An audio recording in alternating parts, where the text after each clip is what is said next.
Welcome to Building the Future, hosted by Kevin Horick. With millions of listeners a month, Building the Future has quickly become one of the fastest rising programs, with a focus on interviewing startups, entrepreneurs, investors, CEOs, and more.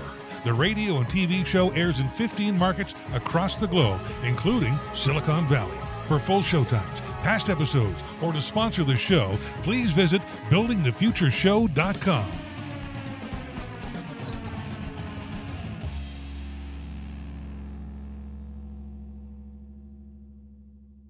Today's show is brought to you by OnPay, the new standard in payroll.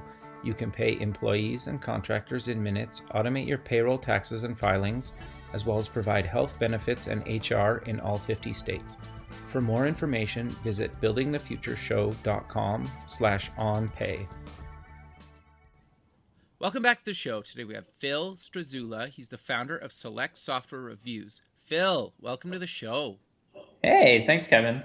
Yeah, I'm excited to have you on the show. I think what you guys are doing is actually really interesting, but maybe before we get into that, let's get to know you a little bit better and start off with where you grew up. Yeah, sure. So I was born and raised in a small town south of Boston called Cohasset. Okay. It's like one of those places where, there's 86 kids that graduate with you in a given high school class. And actually, ironically, I connected with another fellow Cohasset alum in the tech space yesterday, and he was saying that his class was 49 people, just to kind of give you a sense for the scale or lack thereof of Cohasset, Mass. But it's a nice little town, sort of, nestled in the suburbs there in Boston. And then went to NYU for college, wanted to sort of get out and see the world a little bit. And interestingly enough, my grandmother had encouraged me to apply there because she was like, it's probably like the only time in your life you can afford to live in New York City because you're going to be a college student and you just don't really care. So what did you take and why? I studied finance. It's kind of weird. Like when I was a kid, I was growing up in like the late 90s. I was like 10 when it was 95, like the Netscape IPO and all that stuff. And for whatever reason, like I was actually really interested in the stock market. And I think like the big epiphany that I had one when I was in first grade, and I was like saving all this money and like, had an allowance, and my parents were like, for every $100 you have in a savings account, the bank will pay you $5 a year, and you just have to keep the money there and it's still your money. And I was like, oh, that's really crazy. Like why, and of course you don't really understand like the bank's business model when you're in first grade.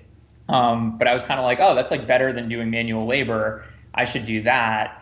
And then, fast forward a couple years later, the stock market's sort of booming, and you just sort of like hear about this stuff when you're listening to adults.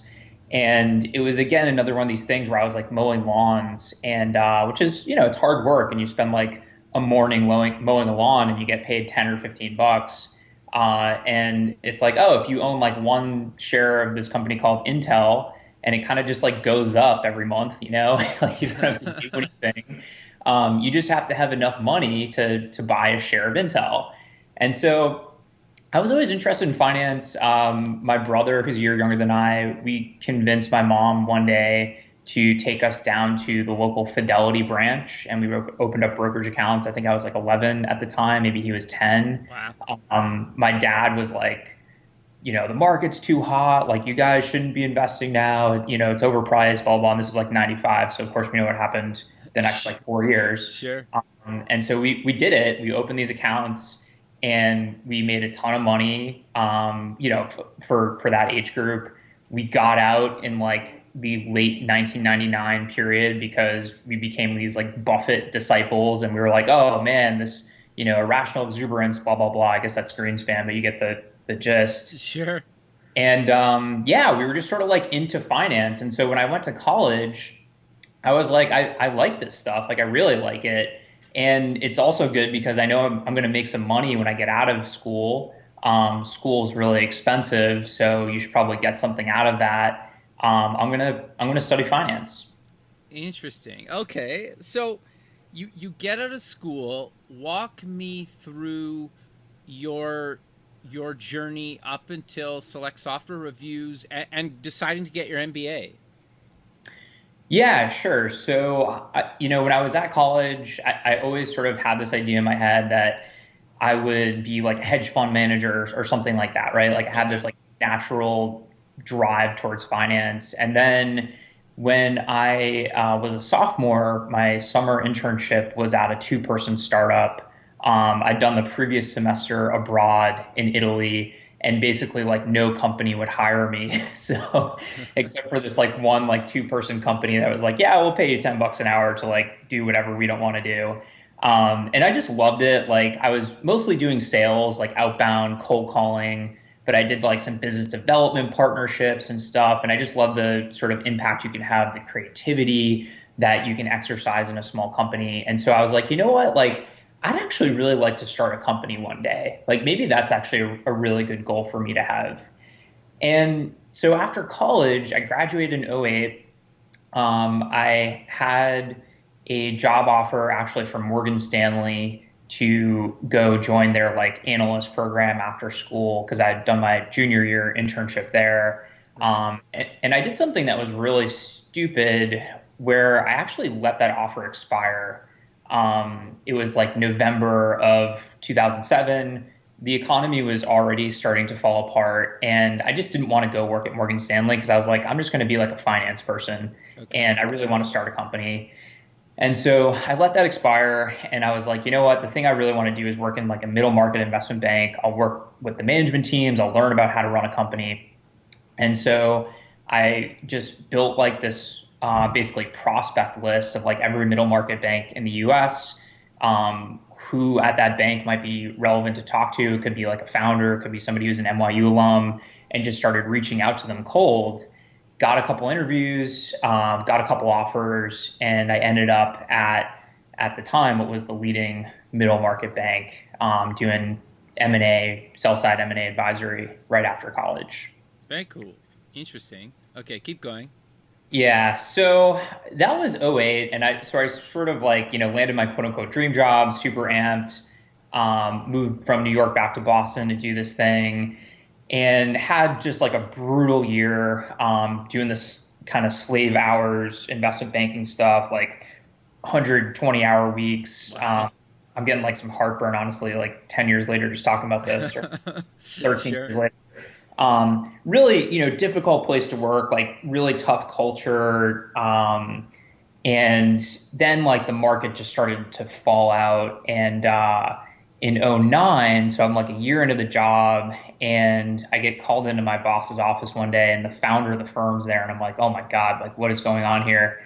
And there's like some third party. And of course, it's an HR person. And they're like, hey, so we're letting go like, a lot of people today. Like, you're one of those people.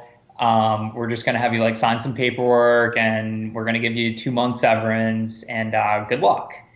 And I was, 23, had always been sort of like an achiever, like I did decently at school and just sort of like had, goal oriented, blah, blah, blah. And all of a sudden I was like out of a job, and it was pretty devastating, to be quite honest. Sure. I spent a year basically like working for free, doing these like internships as I looked for a job. I just really didn't want to fall behind my peers when it came to skills. And I sort of had this mentality of like, look, money is important, but I'm getting enough money from unemployment to live and even to save a little bit. The thing that's really going to be important long term is having experience and having skills and having a network. So Right. just focus on building that. And so I worked at a small venture backed company that didn't really work out, and I worked for this like startup private equity firm. And then eventually I was fortuitous enough to get a job working at a large venture capital fund doing investing. Interesting. Okay. Yeah, so it was sort of like the banking thing was probably like the worst year of my life, followed by maybe the hardest year of my life. and then eventually getting this job that was a challenging job, but it was so much fun because every single day you're talking to 5 or 6 entrepreneurs about their businesses and trying to figure out, which one's interesting enough to bring to the partner and due diligence on, eventually invest in. The people were awesome. The culture was awesome. Learned a ton. Still pretty tight with a lot of those people. And it just sort of gave me this like amazing confidence back that I'd lost throughout the recession. And after a couple of years there, I'd taken the GMAT when I was in college, mostly out of peer pressure. Like a bunch of my friends had taken it. And as you can probably tell, like I'm somebody who's like, oh, I don't want to get left behind. Sure. So I took the GMAT in college. It was going to expire. And so I just applied to a bunch of business schools, ended up getting into HBS, and started there in the fall of 2012. Okay. So, yeah. Keep going. Interesting. Yeah. So my rationale for business school was it's a great brand. Harvard is like one of those things that you get it on your resume. It's kind of awesome. When I went to the admitted student weekend, they kind of have you fly in for a weekend where you meet a bunch of your future classmates, and everybody was just off the charts. People from all over the world doing everything from being, Navy SEALs or B-2 pilots to having started their own businesses. We had a guy that had just sold his company for 150 million bucks. He was like the first person to ever get in without an undergrad degree, dropped out of undergrad. Just all these people who are just like off the charts, and you're just like so stimulated, and you're like, all right, like this is such a no-brainer. It's going to be a bunch of money. It's a couple years where you're not working, but this just seems like what I have to do essentially. Sure. So yeah, went there, did the MBA program for 2 years, couldn't recommend it enough. Wanted to, at that point, like start to really focus on starting a business, going back to my goal that I'd set sophomore year of college. And so I worked at a venture-backed startup for the internship between my first and second year out in Silicon Valley. Great experience. When I started there, we thought we were going to sell to Google for a few $100 million, and 6 weeks in, we laid off half the company. Wow. So it was a full, Got a full experience there. yeah, it was pretty crazy, like the full startup experience in just a few weeks. And so that was a lot of fun. And then I started to teach myself how to program. I always wanted to try to go down the bootstrap path. Right. I'd worked in VC. I think VC is the rocket fuel that allows companies to reach billions of dollars of enterprise value in a decade or less. But I also have a strong belief that VC money is only right for like a very small sliver of companies, and it basically destroys the other companies. And I've just seen a lot of businesses that maybe got to like $5 million or $10 million of revenue, and they'd raised 60 million and they weren't growing anymore. And it's like, man, if the founder just like owned this thing, like that would be amazing. They'd have this like freakishly profitable like lifestyle, quote unquote lifestyle business that is worth a lot of money, but they're buried under all this VC money and they're never going to see a dime. So interesting. I 100% agree with you. I just think most people don't think of it like that, right? No, and especially I think people from like certain pools of the population, like if you go to Stanford and you start a company, you raise a Series A, like that's just what you do. You don't think about it, and you probably should think about it because a lot of those companies are not going to be a good outcome. And if you understand that through like running the right tests, etc., you're going to be in a much better situation. I even and talk to people who, are not from some of those like feeder sort of schools or backgrounds like Google or Facebook, who are still thinking, well, we've got to raise money as our next milestone. And I'm like, why don't you get some customers first? Yep. Like, why don't you see if this is a business? Why don't you see if this is a business that you could just own and build a revenue pipeline off of and profits? Like, when I look at like my dentist, like he's got a $1 million a year business, but like he's living large. You know what I mean? Fair. Like that's pretty awesome. If you get $1 million revenue business that has 30 or 40% margins, like you've got a really good lifestyle. So I think more people need to think about that a little bit more deeply.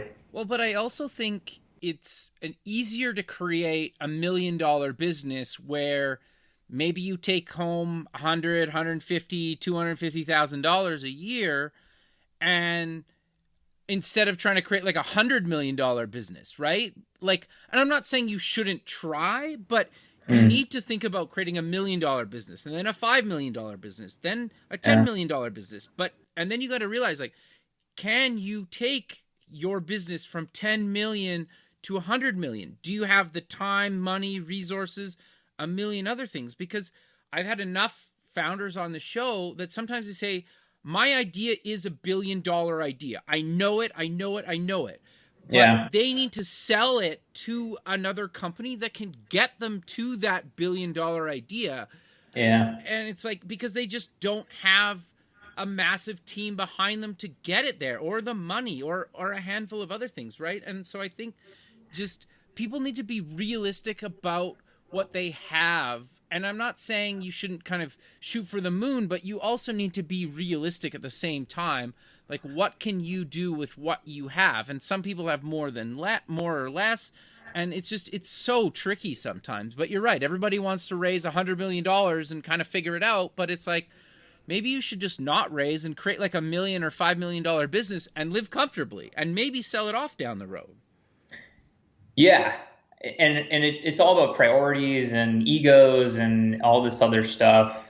I think you raise a really interesting question around, is it easier to start a smaller business versus a larger one? And a lot of VCs would argue that it's just as hard to do either. So why not go for the moonshot? Because it increases the expected value of your outcome as an entrepreneur. But I think what's interesting is that if you're going for these like 0 to 1 sort of business ideas that are like truly de novo sort of markets or business models or products, then yes, it is almost as hard to build a $1 million business as is a $100 million business, because the key determinant of success is product market fit. And you either got it or you don't. And if you got it, then why not step on the gas and build a much bigger business? And I think that's totally true. But the vast majority, like 99.99% of new business ideas are not 0 to 1. They're N+1. They're just like a derivative of something that already exists. Like if you're going to create like a new CRM for, I don't know, like CrossFit gyms, like that is, Salesforce is a multi-billion-dollar revenue company, but like you're not creating a CRM for the first time. You're going after like some super niche market, and that's not probably a venture-backed opportunity unless I'm underestimating the size of the CrossFit world. Like that's an amazing thing for like 3 hackers to build and scale and get to like 5 or 10 million of ARR. And that business is still super valuable. But it's not going to be the unicorn. Sure. Well, I also think too, there seems to be a movement of venture capital to only invest in companies that are starting to generate revenue already, right? And so you need to have customers before they'll even put a large chunk of money in. And that always kind of, I find that kind of interesting in the sense that, well, they're getting more cautious and trying to make sure your idea is validated. But then sometimes it's like, well, if I'm already pulling in money, I don't need venture money. So like it's an interesting kind of dynamic, right?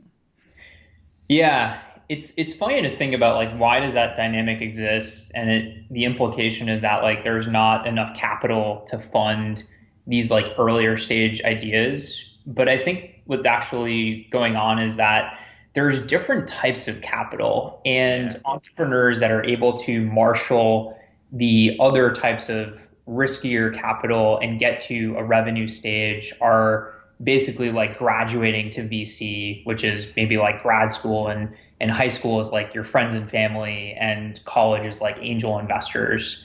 And so, yeah, it makes you think a little bit. But I also think that for the most part, venture dollars are really designed at this point to scale businesses. And so they find these companies that it's like, hey, I know with a pretty high degree of certainty that if I have $10 million, I'll be able to turn that into a $10 million annuity forever through subscription revenue. Because if I put it into sales or put it into marketing or whatever your business requires, that's just what's going to happen. And I've already proven it out by taking, the friends and family money and angel money, et cetera. And that's where venture money is super powerful. The other use case, of course, is when you have something that requires large amounts of money that is truly novel, and requires large amounts of money before becoming a commercial product, like maybe some new types of AI, pharmaceuticals, stuff like that. No, totally. So you founded Select Software Reviews. How did that come to be, and what exactly is it? Yeah, sure. So at Select Software, we are trying to be the authority on who are the best software vendors within the HR and recruiting software universe. Okay. So if you think about the head of HR at 1,000-person company, they've got to buy a payroll system. They've got to buy various recruiting systems. They've got to have employee engagement, onboarding. There's probably like 30 or 40 tools that they need to do their job. And then there's also all this other stuff around like, well, we want to have more people of color on our engineering team or more female executives. What are the tools that help us get to that point? And that's like the next level stuff. But even at a baseline, there's lots of tools. And within each category, there are hundreds of different vendors. And it's really hard to figure out which one of these are vaporware, which one of these are good, bad, and therefore who should I partner with? And so what we do is we spend all day long doing demos, talking to practitioners, talking to VCs, talking to anybody that we can who's smart to understand, okay, in the payroll sector, who are the top like 7 to 10 companies that you should actually look at when you're looking at payroll, background screening, whatever the case may be. So that's basically what we do at Select Software. We write it up into free content that's readily available on the internet. We make money through cost per click advertising. Interesting. Okay, so, but how did you come up with the idea and decide to actually build this thing? Yeah, so a couple of different factors. So I'd started this other business in the HR space called NextWave, where we were one of the vendors. We were a solution that helped companies to recruit people using inbound marketing techniques. Okay. And I did a lot of the sales and marketing for that business. And what I realized is that most of these folks who are running HR and talent acquisition are incredibly overworked and under-resourced. They are a cost center within the organization, and therefore, like the CEO, like doesn't want to hire more recruiters because it just adds to the cost. They want to hire more salespeople because that adds to the top line. So they're just asked to do a lot with a little, and therefore, like the idea of becoming an expert in buying tools is way down the priority list. So they can go online and they can look at different review websites, and they're all very, very shady. And so I was like, oh, wow, there's this problem that exists. I really like software. I like to learn about this stuff. And I also really love to teach.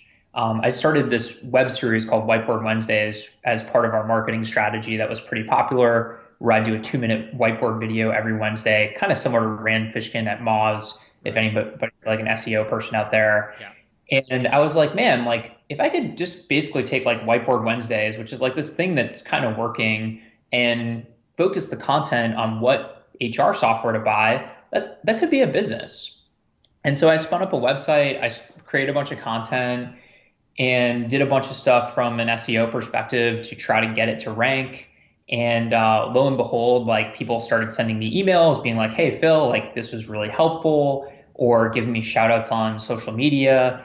A woman gave a keynote speech at the largest HR conference in the country last summer and like referenced the website, which was crazy, without kind of like telling us or anything. She was going to do that. And so all these things started happening. And I was like, all right, like there's something going on here. And so I hired a general manager to run NextWave, freed up some time in my calendar, and started focusing full time on Select Software last summer.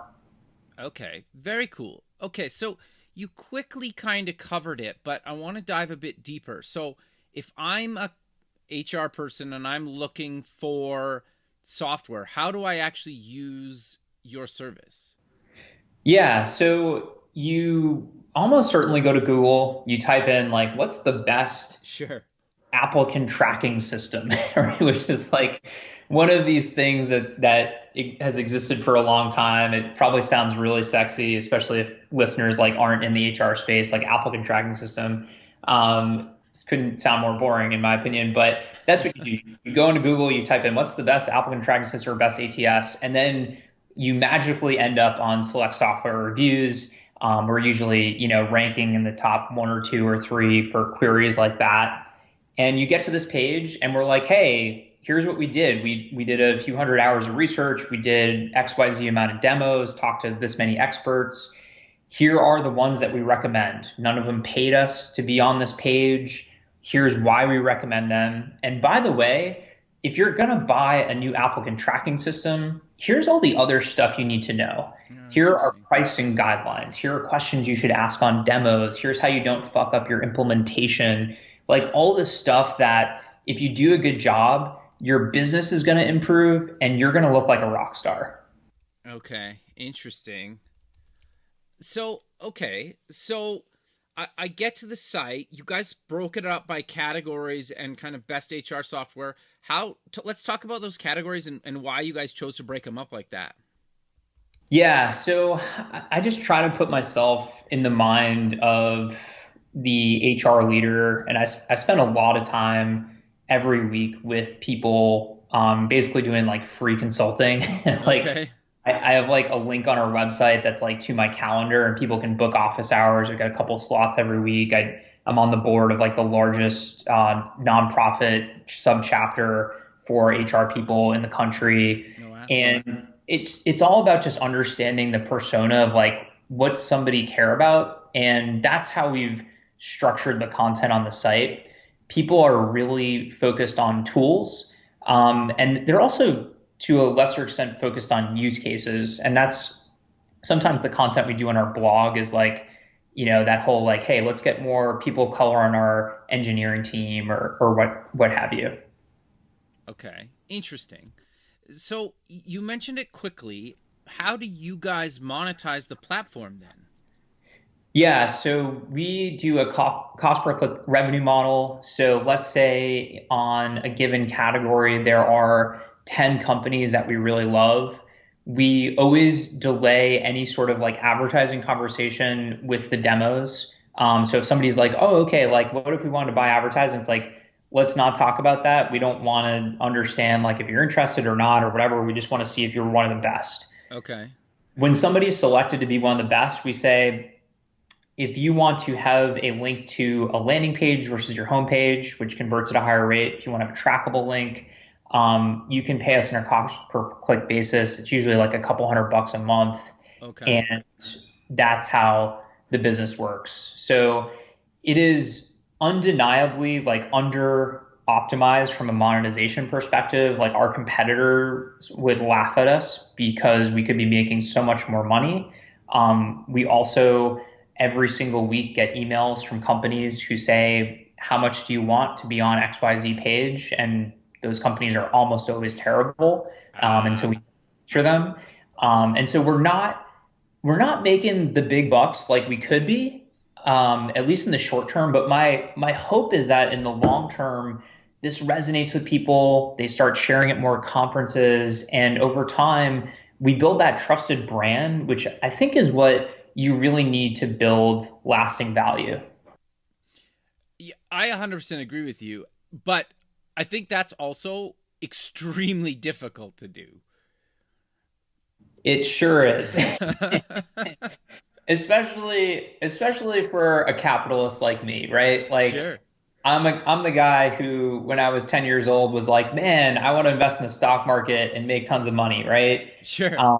And so, and there are those times when you're like, maybe we should just like have this company on the site. Like they've got a few hundred customers or whatever. Like they can't all be wrong.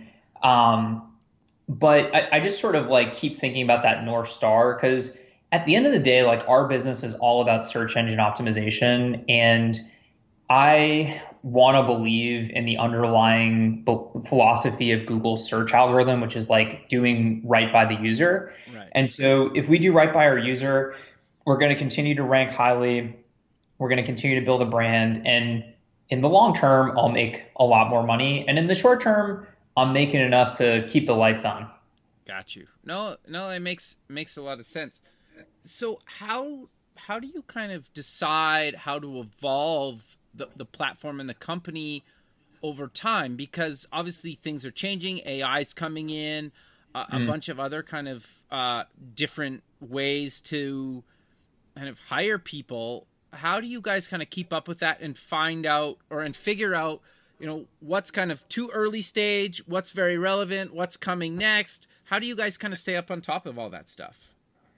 Yeah, so there's like a loose and evolving rubric around evaluating these companies. And a lot of it's actually based on my venture capital days. Okay. I think that companies vote with their wallets. If you've got, you know, high retention, that's a really good sign. The rule of 40 is something I sort of live by, which basically states that your growth rate plus your profitability should be greater than 40%. And that's meant to capture the really high growth company that might have 200% growth, but negative 100% cash flow margin. If you add those two together, it's 100%. So it's greater than rule of 40. And it's also like some of these just really big companies that have gotten to scale and maybe they're growing at 6% a year, but they've got 40% margins. So there's some like financial metrics in there. There's demos. We have a great advantage in that we get to usually talk to like head of product or CEO. Right. When we get the demos. It's not like a sales rep who can't answer half your questions. And a lot of it honestly is just like continuing to talk to the smartest people in the space to understand, how real is AI? Like what are the actual use cases, or what are the vendors that everybody has loved the last 5 years, but they've just kind of fallen off a cliff for one reason or another. Because that's really valuable too. Like Google Hire just got shut down, and that was like a shocker to a lot of people that Google shut that thing down. And so it's just kind of trying to stay one step ahead of stuff like that. Interesting. So you mentioned you kind of bootstrapped this at the beginning. What does that mean to you, and why did you decide to bootstrap this? Yeah, so bootstrapping to me means that you might put in like a couple $1,000 of your own money.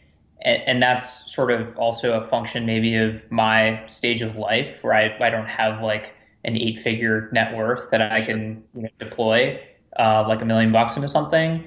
So yeah, for me, it's like, let's take a few $1,000, let's run some tests. Let's just try to be like really data driven and disciplined about different hypotheses. I'll be honest, like the first like 4 or 5 months I had this thing up and running, I ran a few tests and I was like, this is not a viable business. I can't do paid acquisition. Like that doesn't make sense at all. It's a weird business in that like you have to develop these commercial relationships on a one-off basis versus like a lot of these best of websites that are just Amazon affiliates if you're doing like a B2C sort of good. Right. And so yeah, from a capital perspective, like that's kind of what I mean. And I also did a consulting gig while I got this thing up and running to just make like cash flow in the short term until it got to a ramen profitability sort of point, and now a bit beyond that. And for me, like, why'd I do that? It's because I am not doing anything that's truly novel. There are probably 100 or 200 competitors out there for my business. Everything from Gartner to Capterra, which is actually owned by Gartner, and consultants and websites and review sites and all this stuff. And so it's kind of like, all right, like you're just trying to carve out a niche here and do it better than other people in ways that might not scale. Like for me to scale into other verticals will be very challenging because I'm writing all the content, I'm doing all the videos. I've tried to outsource it, but it's really hard to find people that have high quality thought leadership. Most of it's just sort of like keyword stuffing, content farms. So for me, this doesn't make sense to be a venture-backed company. I've met up with, ex-colleagues in VC, just like get coffee and like chat about stuff. I'm starting to do some secondary investing to give employees liquidity in private companies. And one of their first questions is always like, so are you like raising a seed round? And I'm like, no, I don't want to ruin this thing. Like, why do I want to raise $1 million if this thing maybe only has the potential to be a $2 or $3 million revenue company? Like, that's crazy. Like, if it gets a 2 or 3 million in revenue and it's a 50% EBITDA thing, like, I'm pretty darn happy. But I'm not if I've got a board full of VCs who want $100 million exit. Yeah. Interesting. No, fair enough. So you mentioned you learned or taught yourself how to code. Why did you do that, and how do you think that's brought value in running your own company? Yeah, I did it because I thought it was essential to start a technology business in Okay. Bootstrap. I didn't want to have a $40,000 budget to build an MVP that probably wasn't going to work and needed to be iterated on 10 times, and it would, have slow iterations and all this stuff. And that's when you really need to raise money to have engineers to do this stuff. But if you can do it yourself, you can really focus on that part of the process in the beginning yourself, and you can move fast. And you can also have a much deeper understanding of everything that's going on within your business because you know how the API endpoint works. And so for me, it's been a great tool set. I haven't coded too much in the last couple of years because eventually you get to a scale where it doesn't make sense for you to spend your time on it. Right. But it allows me to just like understand a lot of things at a much deeper level, to manage better, to, in the select software use case, like vet solutions better, have deeper conversations with a head of product to call bullshit when that's appropriate. So it's been a really phenomenal thing. It's a lot of brain damage. It takes a lot of time. And you can really only do it probably at certain points of your life when you have lots of time and the opportunity cost of your time is not very high. But if you're like a young person out there, you're an aspiring entrepreneur, especially if you don't want to go the VC route, you want to be in control of your own destiny, I would highly recommend it. I mean, for Next Wave, I literally built the first version that we sold to Dropbox. Like we had Dropbox as a customer, like a paying enterprise customer for a piece of software that I built more or less from scratch. Co-founder came in at the end and helped to kind of finish it up. But that's the state of software development where you get good at one of these stacks and a year later you can build like, it's not going to be, the greatest enterprise software thing ever. And if an engineer from Google ever looked at it, they'd laugh at you, but it's good enough to sell. Yeah. Well, interesting. What tech stack did you pick, just out of curiosity? I picked Django, Oh, which is sort interesting. of the Rails for Python. Yeah, totally. Well, the thing that I think people don't realize about enterprise software, and you don't realize it until you start using it, most of it is atrociously bad and so outdated. So even if you get something that's like terrible out, it's light years ahead of most enterprise software. And companies, I think, understand that. So if you get something out there that's terrible and you're not proud of, you're only going to go up from there, right? And I've been in that boat where just like, let's just put something out there and see what happens, right? And I've worked on stuff where it's almost like embarrassing. And I'll tell you, and you can tell me if you agree with this or not, it's like nothing motivates you to build better software than if you're embarrassed by what's out there and your users are using it or viewing it live online. Oh yeah, without a doubt. You hit the nail on the head. And that's like beyond when I was doing investment banking and I had some boss like screaming at me all the time if I didn't get everything done. Like that's the only other time in my life where I've been able to like work through the night and not really think twice about it. Totally. And like I've even launched ideas, just like rough ideas, like I'll build a quick landing page and I won't even upload like images or logos sometimes. I'll put like placeholders in. And people will message you like, "Oh, your images aren't looking," or loading. Yeah.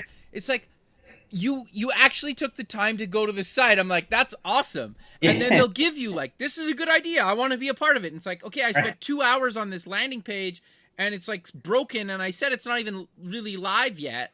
And people Yeah. are already like giving you feedback. It's like, just who cares if it's embarrassing, right?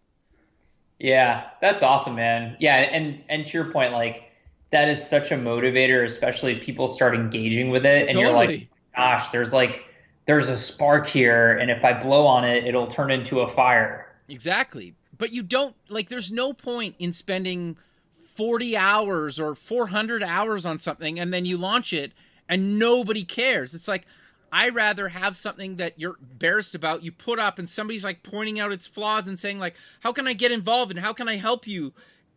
And you put 2 hours into something, you know? Yeah, and also, I mean, I'm just reflecting on a conversation I had last week with a founder who's they incorporated in 2016. Here it is 4 years later. And they've spent like 60K of their hard-earned savings on software developers to build like some random program. They've never launched it. They've never gotten any feedback. And I'm like, well, here are all these like no-code ways that you could test your sort of key hypotheses around this stuff. And nobody needs to know that, it's Zapier in the background or whatever. And nobody cares either. Yep. So, yeah, I just totally. It's interesting because like at the end of the day, the sad reality is, as somebody that's been on the design side of software for like decades now, nobody cares how good, bad, or other your technology is. They just want it to work for what they need it to do. It's like they don't care or even think about if you push that button, it does like all this cool stuff in the background. They don't care. If that button doesn't take them to where they want to go, then it's a failure, right? And it's really weird to wrap your head around that. And the other point I think that's relevant to our conversation that really got me really thinking over the years, and I wish I remember who told me, it's like, what's good design? In your opinion, what's good design, Phil? Maybe design you don't notice. Interesting. But what got me really thinking, the answer was if the designer and the person it's for likes it. And you're like, I guess, like if you build something for nurses, for example, and neither one of us are nurses and we hate it, but nurses use it, right? Well, it's good. It's like so just people get so caught up in their head about it has to be perfect and it has to be this and that. It's like, nah, you'd be surprised what passes, and especially in enterprise. Totally. And, you get a kind of a glimpse into that working in VC and talking to so many different founders. And a lot of these businesses are like 5 or 10 years old, and they become interesting because they get to a certain scale and it's like, wow, this thing looks like a piece of garbage, but you're doing 10 million in revenue. You bootstrapped it. It's growing at 50% a year. And we're pretty confident if we put money in this thing, it could probably grow at 150% a year. And you're right. Like none of the users really, care if the UX isn't that good. We live in these, California, East Coast sort of bubbles. But the majority of folks, especially in B2B, don't care as much. No, fair. And that's the thing. So if you build it over time and you launch something for enterprise that has a really great user experience, and sometimes you're just limited by the data that you're allowed to have. But if you just, I literally say the bar is so low, it's like buried in the ground. And it's like if you dig the bar out of the ground and like just place it on the ground as your version 1, you're successful or have the potential to be successful. But if you can move it up the ladder a few pegs, especially from a UX UI perspective and speed, like you should be able to grow your business like astronomically and potentially exit for a decent amount of money. Yeah. And a lot of, back to this point around product market fit, I'm just such a strong believer that like you've either got it or you don't. And that's Fair. The key to tournament. Like there's a lot of crazy, terrible entrepreneurs that are really rich because they just found a product people want. And that, the stuff we're talking about is an optimizer. It'll, increase your users by 30% or whatever, but it's not going to make it so you succeed or fail.